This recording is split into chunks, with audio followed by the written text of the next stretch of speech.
आखिरकार निम्मो अमेरिका पहुंच ही गई। कैसे झोंपड़ी खाने में लाके दे मारा उन लोगों ने। उन लोगों ने तो उम्मीद से ज़्यादा ही कुछ कर दिखाया। कैसे तहस नहस कर दी निम्मी की ज़िंदगी। जो कुछ उसकी माँ और उसकी भाई ने किया था दूसरों के साथ, आज उसकी बहन के साथ उससे कहीं ज़्यादा बदतर हो चुका है। उसकी ज़िंदगी में ऐसी ज़िल्लत आई है कि उससे बर्दाश्त नहीं हो पा रही कि आखिर ये सब कुछ कैसे हो गया। उसको यकीन नहीं आ रहा। जैसे उनके आलीशान बंगले से निकलकर वो इस झोंपड़ी में तशरीफ़ लाती है तो वो देख के हैरान हो जाती है। फिर दोस्त बेगम अपना असली चेहरा दिखाती है और कहती है कि ये है मेरा बेटा फरहान, मिलो इससे। और जिसको देख के वो चौंक सी जाती है कि आखिर ये सब कुछ क्या हो गया। बाकी की गेम आहिस्ता आहिस्ता पता चलेगी, लेकिन ड्रामा काफ़ी इंटरेस्टिंग हो गया। एकदम से ऐसे मोड़ पे धचका लगा है कि अब जाकर समझ आएगी इन लोगों को, जब निम्मी की कोई खैर खबर नहीं होगी। इन लोगों की नज़र में तो निम्मी बाहर हनीमून के लिए पता नहीं किस किस मुल्क में फिर रही है, लेकिन जिस तरीके से झोंपड़ी में ला के दे मारा है इन लोगों ने, वो चीज़ काफ़ी ज़्यादा दर्दनाक लग रही है। बहुत टेंशन हो गई देखते देखते कि आखिर ये सब कुछ क्या हो गया। हैरत गुम हो रही है, क्योंकि अब जाकर इन लोगों को अंदाज़ा होगा कि अगर किसी की ज़िंदगी में कुछ यानी कि फजूलियात करने की कोशिश की जाती है, उसका असर उनकी अपनी ज़िंदगी पर भी पड़ता है। लेकिन पहले इन सब बातों से ये लोग लाइल्म थे, क्योंकि अब जाकर सारा पोल खुल चुका है। जैसे ही जेवर देखती है ज़ारा और कहती है कि ये तो मेरे जैसा है, हूबहू बिल्कुल वैसा है। दूसरी तरफ मिनाहिल 99% मान चुकी है और इस बात के लिए हामी भर चुकी है, जिसको देख के वलीद काफ़ी खुश है। लेकिन जी आप देखेंगे कि माजिदा जो है उसके तो रोंगटे खड़े हो जाते हैं जब वो मिनाहिल को ऐसे खुश देखती है। काफ़ी हैरान होती है और कहती है कि आखिर ये मामला कैसे बदल गया। मिनाहिल तुमने कैसे आंखें फेर ली, मुझे तो कुछ समझ नहीं आ रहा कि तुम इतनी जल्दी सब कुछ बदल डालोगी। जिसको सुनकर मिनाहिल कहती है कि मैंने ऐसा कुछ भी नहीं किया, बल्कि ये सब कुछ आपका किया धरा है। आपने ही मुझे मजबूर किया ये सब कुछ करने पे। लेकिन आज मुझे अपने फ़ैसले पे काफ़ी फ़ख्र है, इसलिए मैं बहुत ज़्यादा मुत्तमिन हूँ। लेकिन जी आप देखेंगे कि माजदा इस बात की हामी नहीं भरेगी और बार बार इस बात पर इख्तलाफ करेगी और कहेगी कि मैं तुम्हें इस बेहुरमती की इजाज़त नहीं दे सकती, चाहे जो मर्ज़ी हो जाए। जिसको सुनकर काफ़ी हैरान हो चुकी है अब माजदा। माजदा कहती है कि मुझे तो समझ नहीं आ रही कि तुम इतना बड़ा ढोंग कैसे रचा सकती हो, कैसे अपनी ज़िंदगी में इतना बड़ा तूफ़ान बर्पा कर सकती हो। तो साफ साफ वो भी कह देती है कि मुझे अब आपकी बातों से कोई लेना देना, कोई फ़र्क नहीं पड़ रहा, चाहे जो मर्ज़ी हो जाए।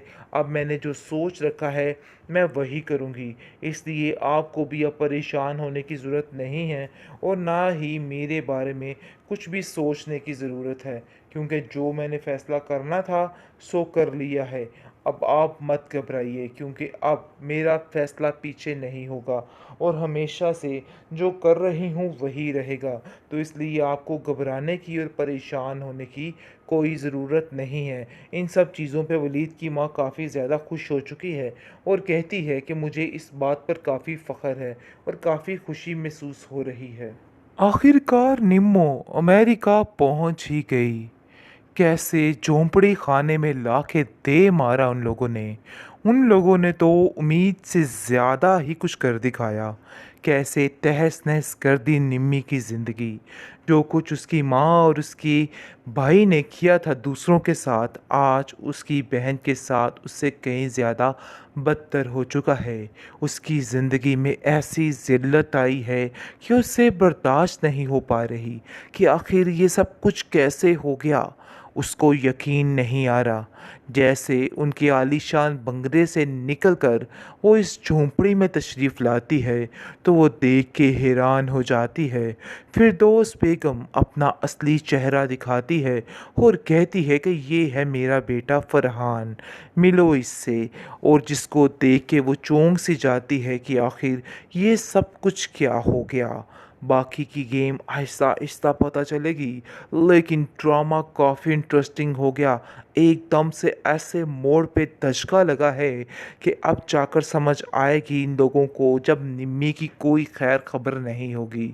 इन लोगों की नज़र में तो निम्मी बाहर हनीमून के लिए पता नहीं किस किस मुल्क में फिर रही है, लेकिन जिस तरीके से झोंपड़ी में ला के दे मारा है इन लोगों ने, वो चीज़ काफ़ी ज़्यादा दर्दनाक लग रही है। बहुत टेंशन हो गई देखते देखते कि आखिर ये सब कुछ क्या हो गया। हैरत गुम हो रही है, क्योंकि अब जाकर इन लोगों को अंदाज़ा होगा कि अगर किसी की ज़िंदगी में कुछ यानी कि फ़ज़ूलियात करने की कोशिश की जाती है, उसका असर उनकी अपनी ज़िंदगी पर भी पड़ता है। लेकिन पहले इन सब बातों से ये लोग लाइल्म थे, क्योंकि अब जाकर सारा पोल खुल चुका है। जैसे ही ज़ेवर देखती है ज़ारा और कहती है कि ये तो मेरे जैसा है, हूबहू बिल्कुल वैसा है। दूसरी तरफ मिनाहिल 99% मान चुकी है और इस बात के लिए हामी भर चुकी है, जिसको देख के वलीद काफ़ी खुश है। लेकिन जी आप देखेंगे कि माजिदा जो है उसके तो रोंगटे खड़े हो जाते हैं जब वो मिनाहिल को ऐसे खुश देखती है। काफ़ी हैरान होती है और कहती है कि आखिर ये मामला कैसे बदल गया। मिनाहिल तुमने कैसे आंखें फेर ली, मुझे तो कुछ समझ नहीं आ रहा कि तुम इतनी जल्दी सब कुछ बदल डालोगी। जिसको सुनकर मिनाहिल कहती है कि मैंने ऐसा कुछ भी नहीं किया, बल्कि ये सब कुछ आपका किया धरा है। आपने ही मुझे मजबूर किया ये सब कुछ करने पे। लेकिन आज मुझे अपने फ़ैसले पे काफ़ी फ़ख्र है, इसलिए मैं बहुत ज़्यादा मुत्तमिन हूँ।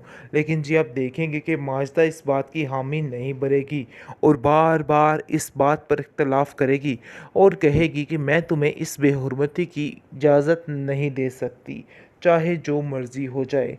जिसको सुनकर काफ़ी हैरान हो चुकी है अब माजदा।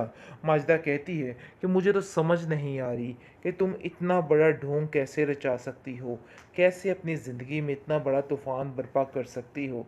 तो और साफ साफ वो भी कह देती है कि मुझे अब आपकी बातों से कोई लेना देना, कोई फ़र्क नहीं पड़ रहा, चाहे जो मर्ज़ी हो जाए। अब मैंने जो सोच रखा है मैं वही करूँगी, इसलिए आपको भी अब परेशान होने की ज़रूरत नहीं है और ना ही मेरे बारे में कुछ भी सोचने की ज़रूरत है, क्योंकि जो मैंने फ़ैसला करना था सो कर लिया है। अब आप मत घबराइए, क्योंकि अब मेरा फ़ैसला पीछे नहीं होगा और हमेशा से जो कर रही हूँ वही रहेगा। तो इसलिए आपको घबराने की और परेशान होने की कोई ज़रूरत नहीं है। इन सब चीज़ों पे वलीद की माँ काफ़ी ज़्यादा खुश हो चुकी है और कहती है कि मुझे इस बात पर काफ़ी फ़ख्र है और काफ़ी खुशी महसूस हो रही है।